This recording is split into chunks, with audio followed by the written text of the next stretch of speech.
Action.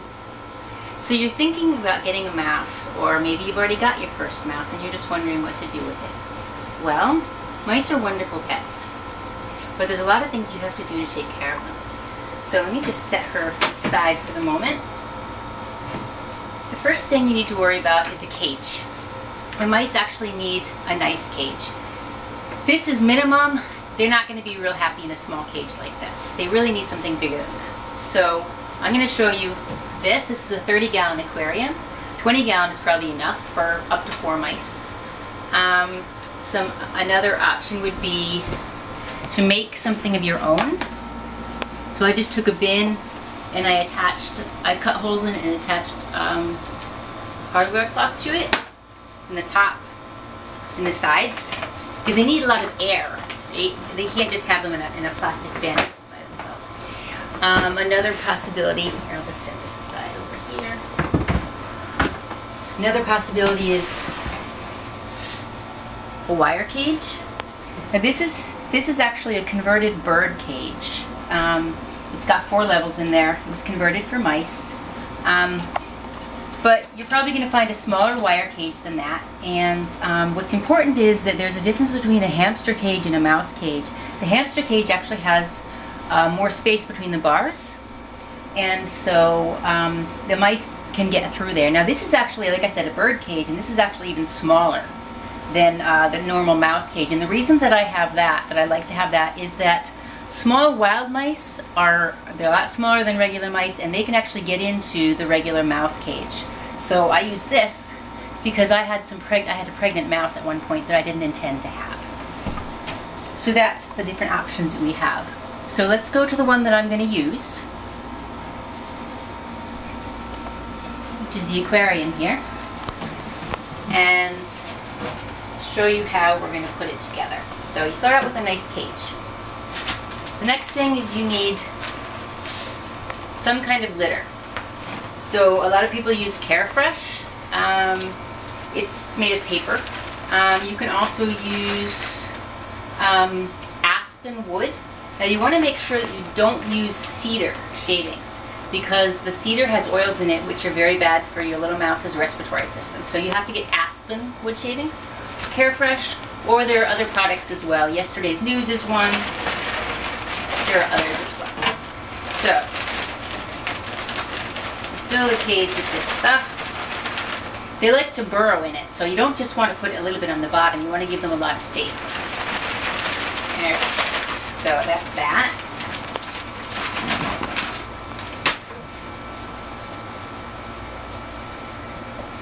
Okay, the absolute basics for the mouse cage are, of course, the water bottle. We have a guard here so that they can't chew on it. Some mice like to chew on the edge of the water bottle and make a mess. Then, of course, you have to have the food dish, and the food that I use is a mix that says it's for rats and mice. It's a mixture of seeds, and these little things have nutritional components in them that you can't make in your own mix, so it's not a good idea to make your own mix. And if you get a mix like this, actually take the peanuts out. That's not good for them. This is what I give them. And I always put a little bit around the cage for them to find when they run out or when they're foraging around. It's fun for them. Next, of course, is the wheel. That's always the next thing you're going to want. That's the super, super important. Every mouse has to have at least one wheel. So there are big wheels and smaller wheels. There are other kinds, plastic ones, etc. The plastic ones, the one disadvantage to them is that they're solid, and mice like to pee on plastic, and so they get pretty gross. Anyways, I like to use these. So your mice have to have at least one wheel, and nowadays they sell these ones with this kind of a mesh on it. That's the safest for their little feet. If you're only going to get one wheel, get a bigger one. but I like to give them a choice. So I put the wheels in. And they get stuck all the time. You have to keep fixing them. Okay. So the next most important thing for mice is they have to have toilet paper tubes. They love these things. They like to go in them, they like to go through them, they like to chew on them. Really, they have to have toilet paper tubes. That's extremely important. Maybe their house is more important than that, but I just taken this and I've cut it up so they have a couple of entrances. And this is for when I have a lot of mice, like 5 mice. And I usually put a blanket under it and a blanket over it, like a little piece of cloth, a t-shirt, socks, whatever. But I actually forgot to prepare that for this video. So I'm just putting it in bare like that. The reason that I like this is it's clear and I can actually see the mice inside. But there are a lot of houses you can buy, little hideys, this and that. They just like going inside things and climbing on things. Let's see what else we can find. Tubes from, you know, those little plastic mouse house things. They love things to go in. Let's see what we got. Oh, here's another little house. It's a nice one for them to go in. Put that in here. Let's see. Egg carton. That's always a good one. And what I do is I cut off 2 sides of it. Actually, this one the mice have already gotten.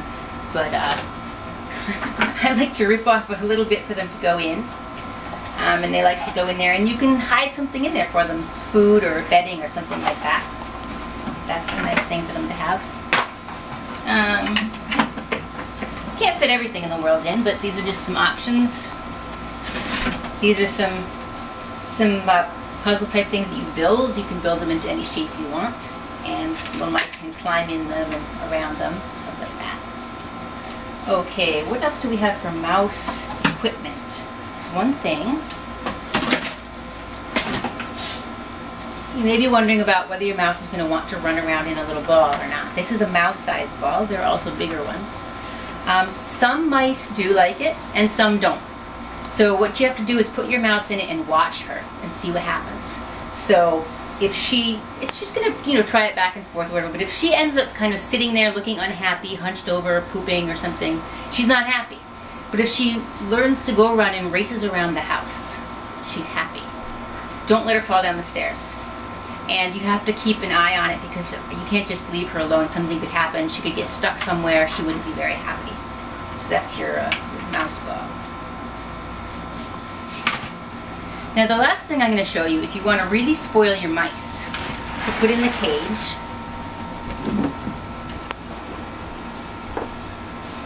you can buy these playgrounds for birds. And as you can tell, it's just a wonderful thing for the mice. So this actually fits in the 30-gallon tank. And I like to put that in there for them to climb on. Alright. So, what about the mice themselves? Well,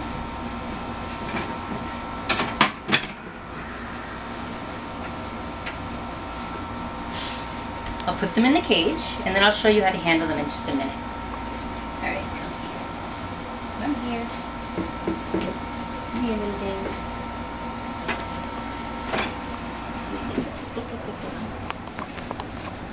Yeah, one more.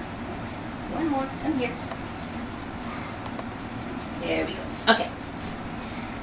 So you've got your new mice in the cage. Now the first thing you might need to know is how to get them out of the cage. New mice will probably run away from you when you go to pick them up. In fact, even these guys, when I go to pick them up, even though they're very tame, well, they'll go in a different direction usually. Mice just, they instinctively are afraid of anything that comes in from above because it could be an owl. So you need to figure out how to get them out. If they're running around in the back, don't chase them with your hand. That's a really bad thing because you terrify them. You might want to, for instance, if you have a mouse, you're being so cooperative right now. If they're hiding under the wheel, you might want to take the wheel out and then take the mouse out. If they're really difficult to get out, then before you even try taking them out, you might want to take the things out that they could be hiding in. For instance, the mouse gets in here, you can't get her out. So, another way, let's see. See, I'm not going to be able to get them out. All right. You want to be able to put both hands around the mouse and pick her up. It's not always easy to do, and if you simply can't do that because the mouse is a little bit too crazy, the next thing to do is you chase her into a toilet paper roll and then just pick up the toilet paper roll. So you suggest that she goes in, and then you pick it up with your hands over the edges, and then you have a mouse in a toilet paper roll. And it's very easy. Now get back in there so I can show. All right, now there's a couple ways of getting her out. If she's very small and your hands are very small, you can put your fingers under here, make sure you get under her tummy so you don't scare her, and voila, you have a mouse. Another way is you can very gently turn this upside down, and some mice will come out the bottom, some mice will come out the top, and some mice won't come out at all. So if the mouse won't come out at all, the next thing to do is to set it down on a safe place. And most mice will decide that it's time to come out and explore. Come here, you.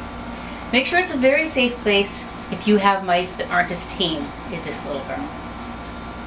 Okay, so once you've got your mouse out, oh, I should say, when the mouse is really nuts and you're having a hard time getting her, you never grab like this, never. All right, you could break off the tail or pull the skin right off the tail. Grab her right here, base of the tail.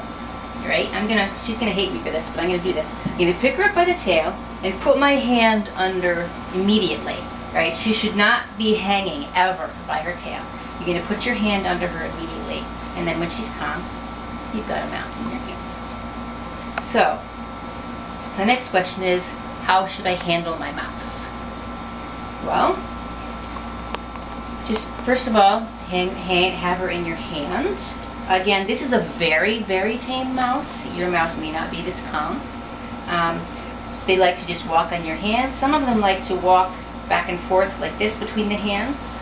Most mice actually will do that. They like to sometimes be in a closed hand. And what's really nice with mice is to give them a little massage, very gently, a little massage like that. They learn to like that a lot. Or they have a little spot right here, a little sweet spot by their ears, just like a cat does, that they like to be petted on. You can just pet them. A mouse that's really, really happy is either going to vibrate, kind of like she's purring, just a little bit of a vibration, or she's going to clatter her teeth. Like that. She makes a clattering sound, and that's called bruxing, and that means she's very happy. This mouse is a very happy mouse. Another thing to do with your mouse when you're holding her is if you have long sleeves, to let her go in your sleeve. When you're very carefully sitting on a bed, you can put her on your shoulder. Okay, if you're going to walk around, hold on to her, make sure she doesn't fall. And she may very well want to go down your shirt or in other parts of your clothing. And that's nice because she gets used to your smell. But if you're ticklish, you have to be very careful. So make sure the mouse doesn't go any place where you didn't intend the mouse to go. So, I can't think of anything else. This is, have fun with your little mouse.